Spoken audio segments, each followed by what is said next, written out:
setengah jam ke depan aku Vivi dan Aku ST. kita bakal nemenin kalian teman-teman Image di rumah untuk bincang-bincang bareng kita nih. POK itu apa sih, Ci? Apa ya Poki? Nah, Poki ini adalah program barunya Image di mana kita bakal saling bincang-bincang tentang suatu topik dan kita juga akan mendatangkan guest star nih di setiap podcast kita. Oh iya, guest star kita tuh salah satu jemaat legendaris di Iya, GKI. seleb lah ya, seleb Seleb. GKI yang debut sejak umurnya 5 tahun. Wih. Gitu.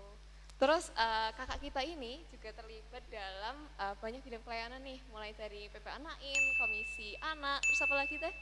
Komisi Muda. Iya, dewasa, Iya. lansia juga, jadi hampir semuanya kakak kita ini terlibat ya. Ya, semuanya disabet ya. Iya benar. Nah, siapa sih kakak kita ini, tamu kita ini? Tamu kita adalah jeng jeng jeng jeng jeng Ciani. Apa kabarnya, Ci? Luar biasa. Sukacita. Iya, meskipun pandemi tetap sukacita ya. Harus. Hari ini kita mau bahas apa sih, Ci? Kita hari ini rencananya mau bahas apa nih? Malah bingung ya. Aduh, malah bingung. Heeh. Ya, nah, topik podcast kita hari ini adalah tentang Pelayanan. Oke. Gitu. Sip sip sip. Aku mau tahu dulu deh dari Vivi. Menurutmu pelayanan apa sih? Pelayanan buatku tuh apa ya? Pelayanan itu adalah bagian penting dalam hidup ya. Di mana kita di situ diingatkan untuk selalu melayani Tuhan dan juga ciptaan Tuhan gitu. Kita diingatkan kalau apapun yang kita lakukan di dunia ini, misalnya sekolah, kuliah, kerja dan sebagainya, kita itu masih seorang pelayan Tuhan gitu. Dari Kalau untuk Ciani sendiri, Ciani punya nggak sih kayak pengalaman pelayanan? punya lah ya. Banyak nih ya, soalnya semuanya disabet. Benar. Oke, saya mulai melayani, terlibat pelayanan di gereja GKI Muntilan ini di Komisi Muda. Waktu itu namanya masih Komisi Remaja GKI Muntilan, KR GKI. Itu sekitar tahun 90-an lah. 90-an mulai sekitar 91 gitulah. Kemudian setelah itu lulus SMA saya masuk di pelayanan mahasiswa di kampus. Setelah itu saya juga masuk di pelayanan kelompok-kelompok kecil. Kemudian saya terlibat di pembuatan buletin gereja juga. Kemudian setelah selesai kuliah saya bekerja dan kemudian saya resign dari pekerjaan saya balik ke Muntilan ini dan saya masuk di pelayanan anak. Saya masuk di pusat pengembangan anak Nain, ya, seperti yang kalian tahu, sama pelayanan sekolah minggu bersama adik-adik yang lucu, bersama dengan kalian juga kan yang waktu Kita masih itu lucu ya, Ci? kita waktu itu masih lucu Iya. dan imut ya. Sekarang apa sih? Enggak deh, enggak berani, enggak berani ngomong. Oke lah, Ci. Oke, setelah itu setelah terlibat di pelayanan anak, kemudian saya terlibat di pelayanan kesaksian dan pelayanan diakonia Sinode Wilayah GKI Jateng waktu itu. Jadi di Sinode departemen ini menangani beberapa hal yang berhubungan dengan kesaksian pelayanan melalui pelayanan kebencanaan, pendidikan dan sebagainya. Dan yang terakhir saya melayani bertumbuh bersama, kemudian dibangun bersama dan bersukacita bersama anak-anak Image GKI Muntilan yang luar biasa. Ya, luar biasa kayak pendampingnya juga lah ya. Sama. Harus. Nah, Ci Yani ini kan udah lama banget ya pelayanan di GKI Muntilan juga udah lama banget gitu. Nah, kalau dari Ci Yani sendiri, kira-kira makna pelayanan buat Ci Yani itu apa sih gitu? Kan biasanya kalau kita nggak punya kita nggak mendalami makna itu sendiri, kita bakal cepet bosen, kita bakal cepet mungkin kalau ada masalah dikit kita menyerah gitu. Nah, sebenarnya makna pelayanan buat Ci Yani itu apa sih yang bisa membuat Ci Yani bertahan sampai sekarang? Sebenarnya dalam hidup saya itu saya terbagi dalam 2 periode pelayanan, makna pelayanan. Karena saya sejak kecil saya udah Kristen, maka saya mengikuti alur yang ada di tempat gereja tempat saya bertumbuh ya, di GKI Muntilan ini. Dan kemudian saya menjalani pelayanan di awal-awal itu sebagai salah satu yang ya memang terpagarinya seperti itu. Dan saya melihat pelayanan itu sebagai sesuatu yang saya menjalaninya ya. Saya menjalaninya itu pelayanan itu semacam kewajiban, semacam tanggung jawab. Itu saat saya mulai masuk di remaja. Namun sampai suatu ketika saya mengalami titik balik hidup saya di mana saya menemukan momentum yang kemudian mengubah pola pikir saya dan mengubah hati saya.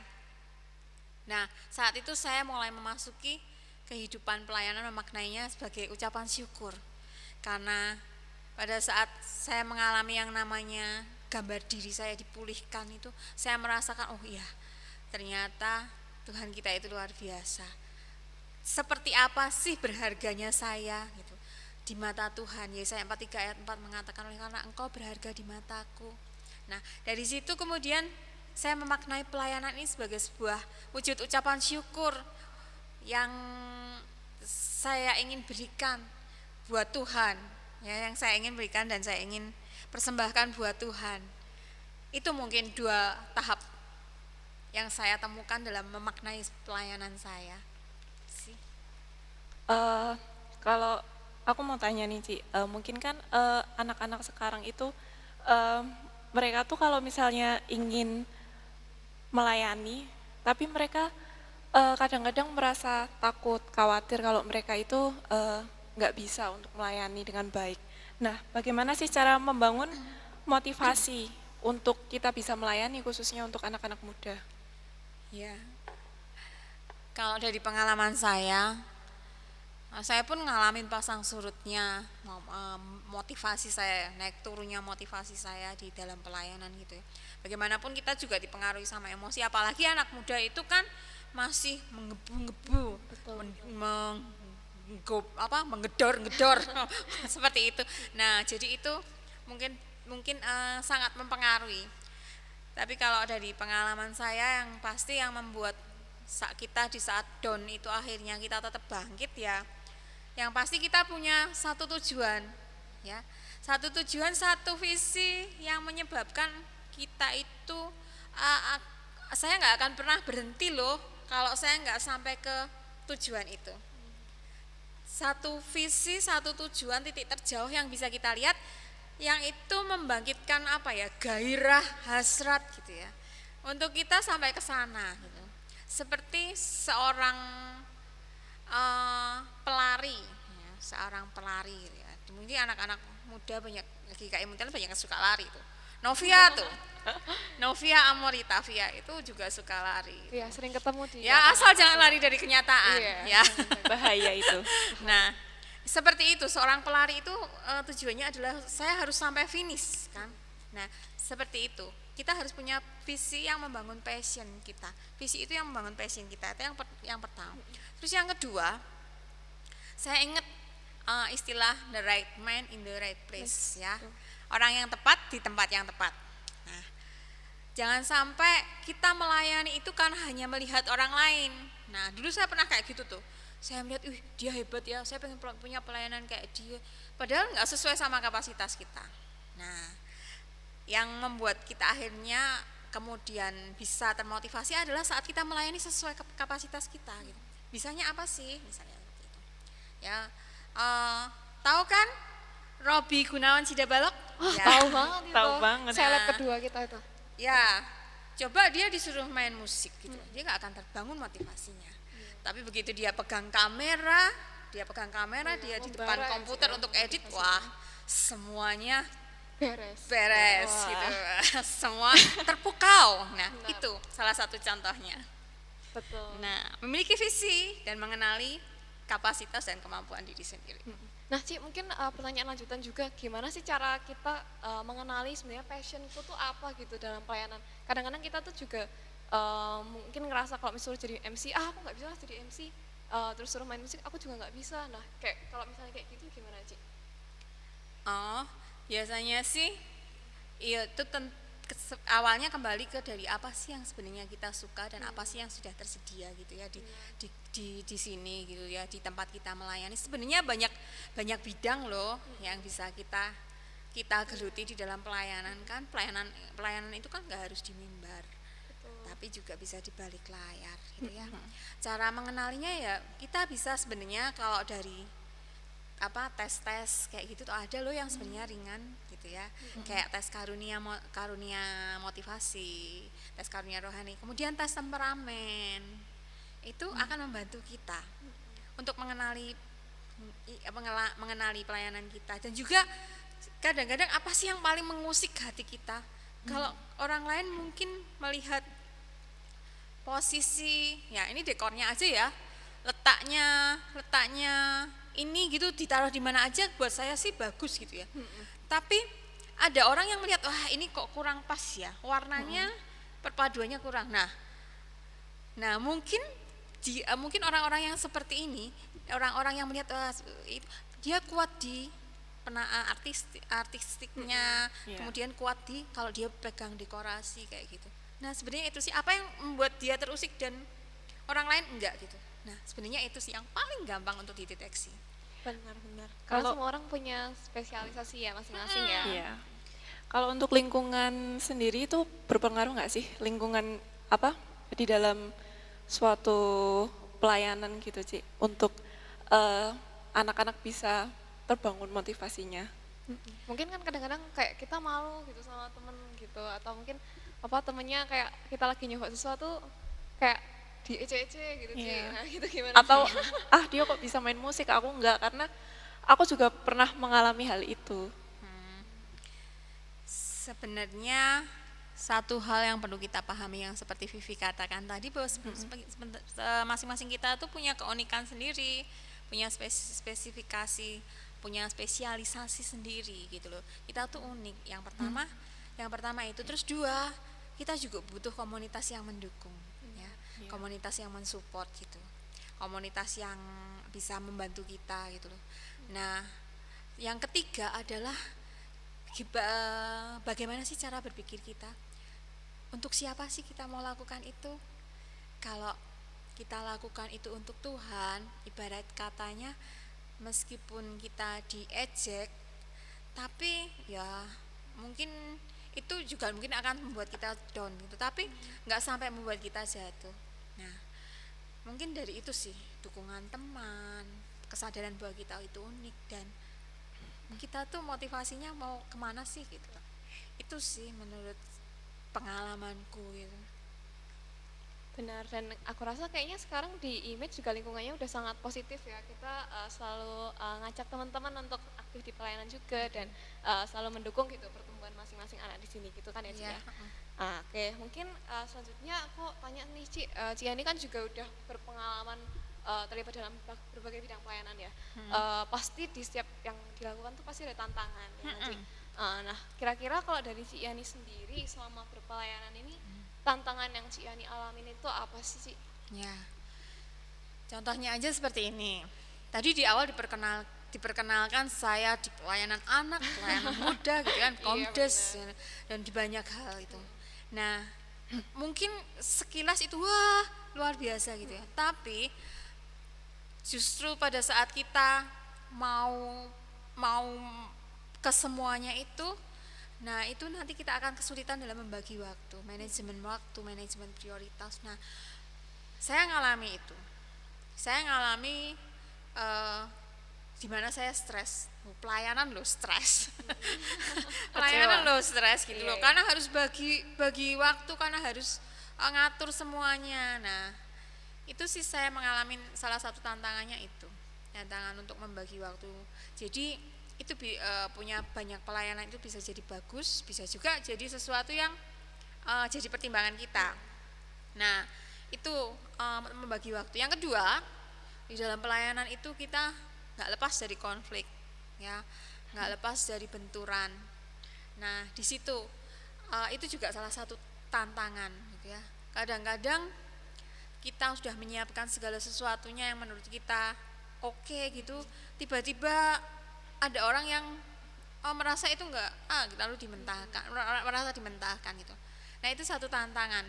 Tapi kalau kita maksudnya mau berpikir yang lebih positif, tentunya itu akan kita bisa melihat itu bukan sebagai sesuatu yang buruk.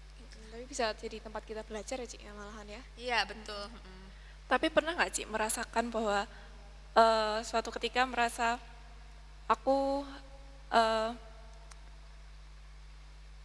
apa ya, menyesal ikut pelayanan? Eh, jujur pernah loh, saat saya masuk di sebuah pelayanan dan kemudian saya ketemu ritmenya itu beda banget gitu loh, ritmenya beda banget dengan yang selama ini saya lakukan gitu ya. Saya ya sempat sih di bidang itu saya sempat menyesal, sempat sedih, sempat nggak bisa setiap jam 1 jam 2 bangun dan nggak bisa tidur lagi gitu ya. Sempat seperti itu, sempat saya jadi seperti anak kecil, kemudian saya nangis gitu ya, nangis di apa di pangkuan mama saya gitu, padahal udah segede ini gitu loh ya. Ya gembeng band gembeng ya Kita juga band gembengan kok, Ci. ya itu sih. Nah kayak gitu, sempat sempat juga ngalamin yang hal-hal yang seperti itu sih. Terus apa yang membuat Ci Yani tetap bertahan dalam pelayanannya?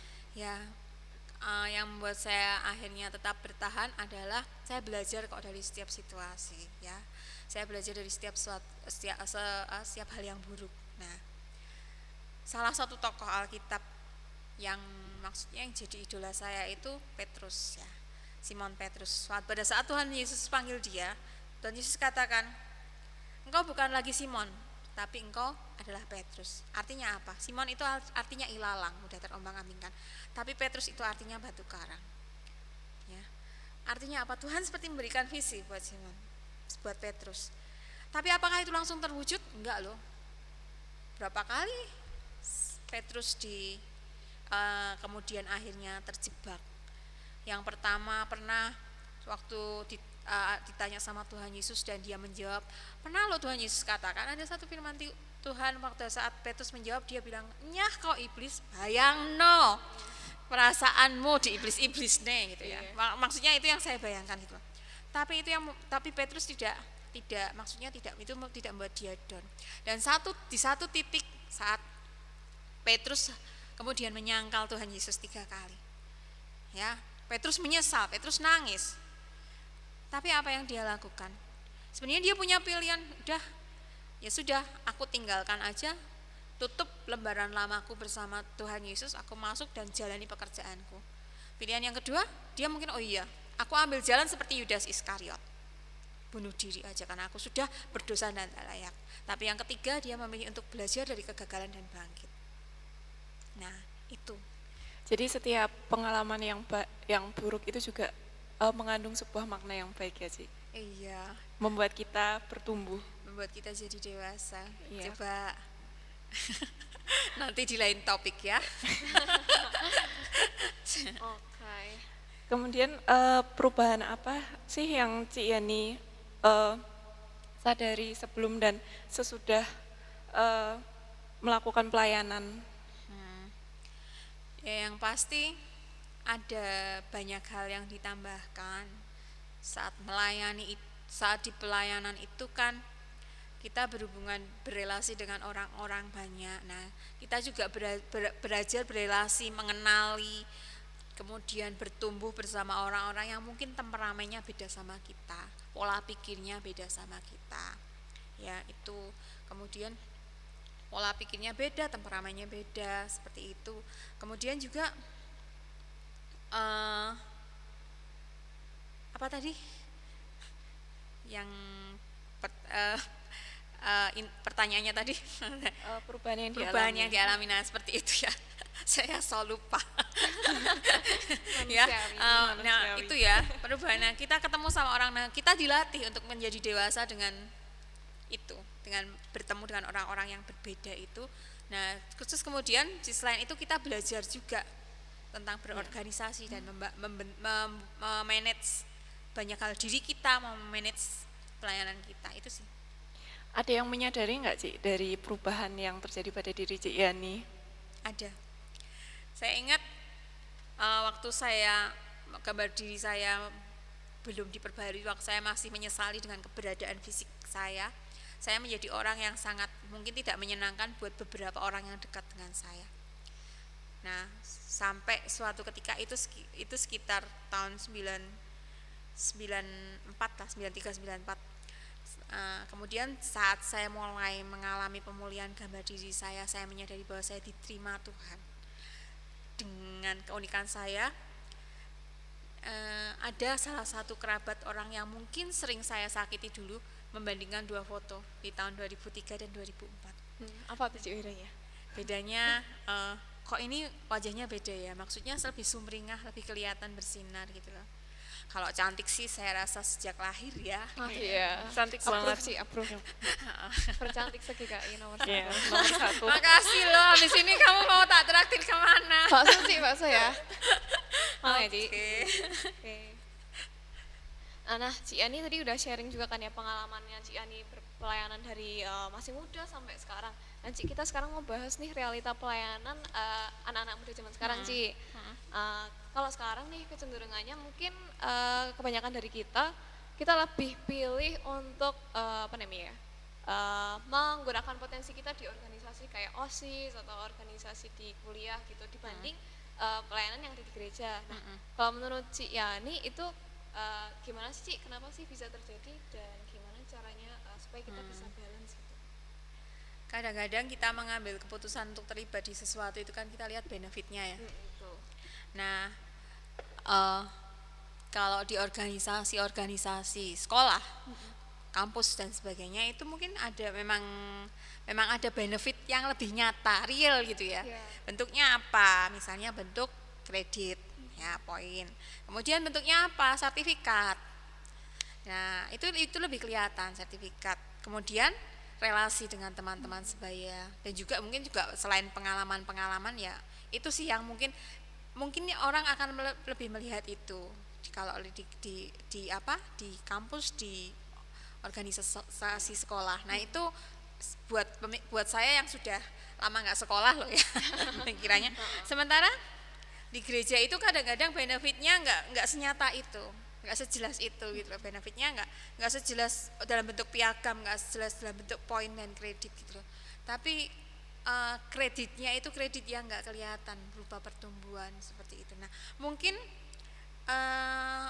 ya nggak menyalahkan kalau orang itu lebih melihat sesuatu yang lebih nyata gitu ya, lebih nyata. Dan juga mungkin itu juga merupakan keterlibatan di organisasi merupakan prasyarat untuk mata kuliah tertentu kayak gitu. Nah, bisa jadi seperti itu. Mungkin sih kalau dari kacamata saya gitu sih. Iya benar. Aku kayaknya mau nambahin dikit Cik. Sebenarnya dulu aku juga pernah merasa kalau organisasi kuliah atau organisasi di sekolah tuh lebih apa ya, bermanfaat gitu. Aku tuh dulu pernah ya mau mendaftar beasiswa gitu. Nah terus aku tuh kan punya mentor juga. Aku curhat ke mentorku gitu. Aku tuh waktu SMA tuh nggak jarang organisasi gitu. Aku anaknya apa ya, pasif gitu lah. Kalau di SMA aku nggak punya pengalaman gitu. Nah terus aku kayak minder, katanya kan kalau misal bisa diterima di beasiswa gitu harus punya pengalaman ini itu gitu di sekolah. Nah terus mentorku tuh bilang sebenarnya tuh nggak penting mau apa namanya berorganisasi di mana, di organisasi apa. Yang penting itu adalah kontribusi kita gitu. Jadi mau di sekolah ataupun di gereja itu tuh yang dinilai adalah seberapa bisa kita berkontribusi, seberapa besar kita bisa belajar ketika kita terlibat dalam suatu komunitas atau organisasi gitu. Dan kayaknya di image juga di sini aku malah mulai belajar gimana jadi bisa ngomong depan orang. Siani mungkin dulu tau kan ya, aku waktu masih kecil pemalu ya kan. Iya. Ya kan, terus kayak di sini aku jadi bisa belajar disuruh MC, awalnya kan juga malu-malu gitu. Terus ya lama-lama jadi kayak gini tuh caranya ngomong gitu pakai mic gitu atau kayak sekadar pelayanan di musik gitu. Aku kan dulu juga kayak malu banget, minder gitu.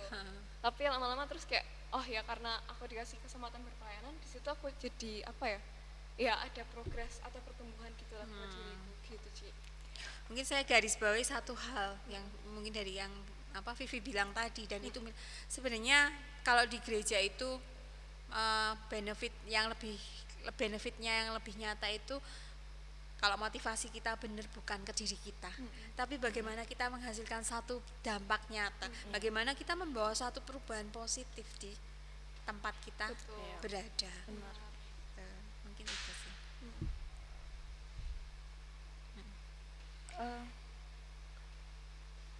Kemudian ini Ci, mungkin kalau dari Ci Yani, kira-kira manfaat kita berpelayanan itu apa ya Ci? Ya, terutama di image sih mungkin. Kira-kira apa Ci? Eh, Banyak sih ya. Banyak sih sebenarnya kalau dari teman-teman di sini ya. Saya lihat manfaatnya juga mereka berproses gitu ya. Dan saya lihat, saya sendiri melihat progresnya gitu. Meskipun teman-teman kadang-kadang juga masih ada yang wah yang terlibat kok wah gitu. Tapi saya melihat progres yang dihasilkan hari-hari ini, apa yang Tuhan kerjakan melalui mereka, melalui ide-ide mereka itu luar biasa. Dan beberapa orang juga mulai merasakan bahwa ini tuh bukan hanya sekedar komisi badan pelayanan.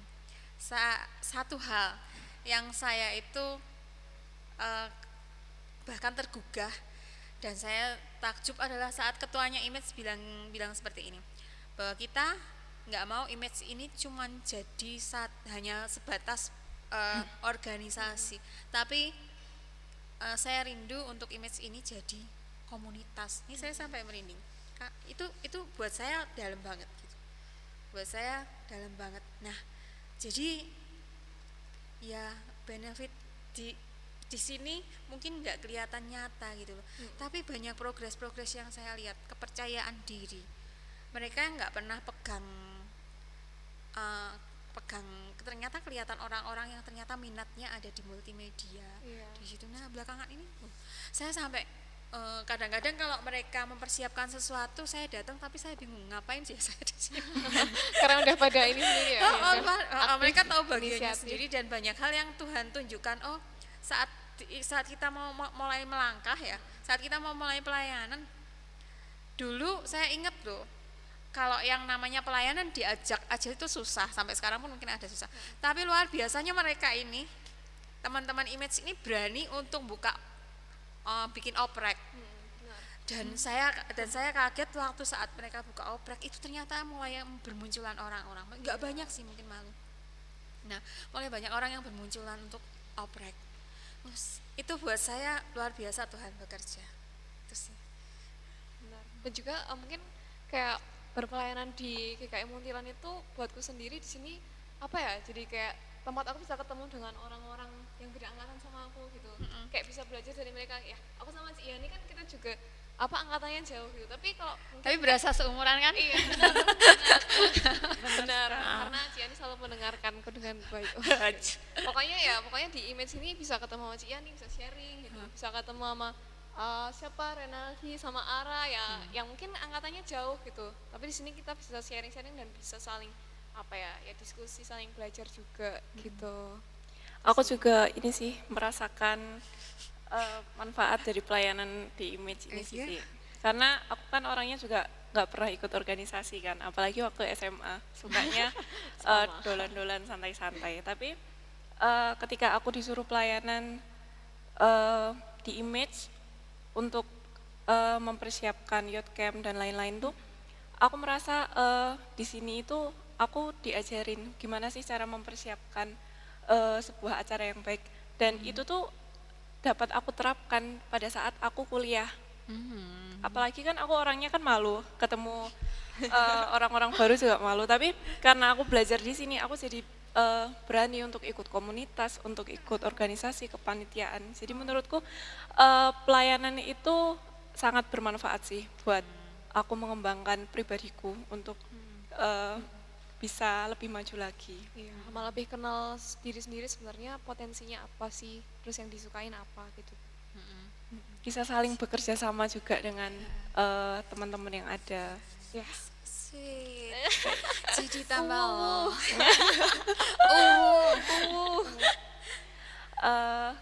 Kemudian apa sih harapannya Ci Yani buat anak-anak image? Dan mungkin pesan buat anak-anak image yang mereka masih takut, masih khawatir untuk pelayanan di dalam komisi muda ini. Ya sih, kalau harapan saya sebenarnya yang terjadi saat ini, jujur ya buat teman-teman image itu sudah lebih dari ekspektasi saya. Mungkin teman-teman di image juga kadang-kadang merasa capek, kadang-kadang merasa kok aku bekerja, aku kayak seperti ini. Tapi apa yang sudah dilakukan, apa yang sudah saat teman-teman image pengurus anak-anak yang terlibat berani melangkah, itu Tuhan akan bukakan jalan. Ada banyak hal yang nggak terduga. Yang membuat saya takjub juga waktu pertama kali image bikin pelatihan multimedia. Dan saya nggak berpikir loh, saat itu saya masuk lihat ruangan, ternyata ya peminatnya banyak. Saya nggak berpikir saya berpikir hanya mungkin orang-orang tertentu saja. Nah di situ. Terus kemudian saya di awal mungkin banyak hal yang mungkin dikeluhkan, iya nih saya gimana ya mengajak anak-anak, dan di ibadah image yang 2 atau 3 di sekitar bulan Desember, saya mulai melihat mereka bekerja, mulai tahu mereka melakukan pelayanan tanpa maksudnya terlalu banyak ayo dong gitu loh. Nah saya melihat mulai saat berani untuk melangkah, Tuhan mulai bukakan jalan loh buat pelayanan kita. Itu sih yang pertama. Itu yang kedua, ingat teman-teman bahwa pelayanan kita bukan pelayanan ada 2. Pelayanan kita adalah yang pertama, memang kita melayani pekerjaan Tuhan seperti bikin jadi MC, bikin acara dan sebagainya. Tapi yang kedua itu jauh lebih penting adalah melayani pribadinya Tuhan, melalui kehidupan kita, hubungan kita sama Tuhan, saat teduh kita, bagaimana kita membangun hubungan kita sama Tuhan. Itu sih, itu yang buat anak-anak image. Kemudian buat yang belum terlibat, ayo jangan ragu untuk terlibat, karena di sini bukan Cik Yani loh, tapi banyak kakak-kakak yang siap untuk mendampingi kalian. Ya, nggak usah takut, karena di sini banyak kakak-kakak, banyak anggota image yang mau untuk mendampingi kalian, mau untuk membantu kalian. Mungkin nggak cuma sekedar membantu, tapi maju bareng gitu loh, karena kita sama-sama belajar, ya kan? Bener nggak pengurus image? Kita sama-sama belajar kan? Nah, mereka semua manggut-manggut. Ya, kita semua sama-sama belajar, bahkan dengan teman adik-adik yang baru pun kita belajar. Jadi, ayo terlibatlah, nggak rugi. Mungkin bukan sesuatu yang bentuknya nyata, konkret ya, tapi pertumbuhan, dan yang seperti Vivi dan Esti rasakan juga luar biasa. Itu sih.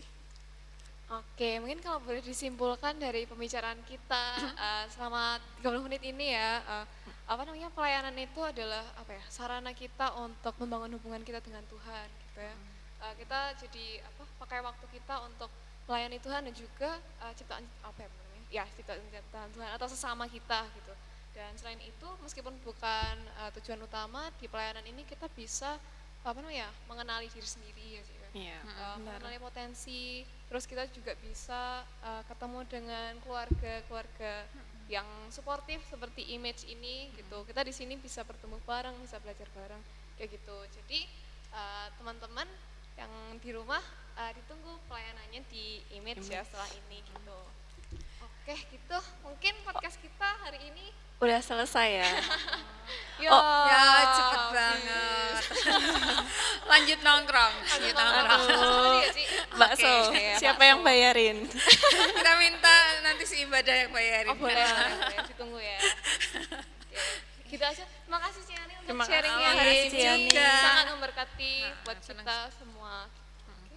Jadi sampai ketemu di podcast kita selanjutnya. Bye-bye.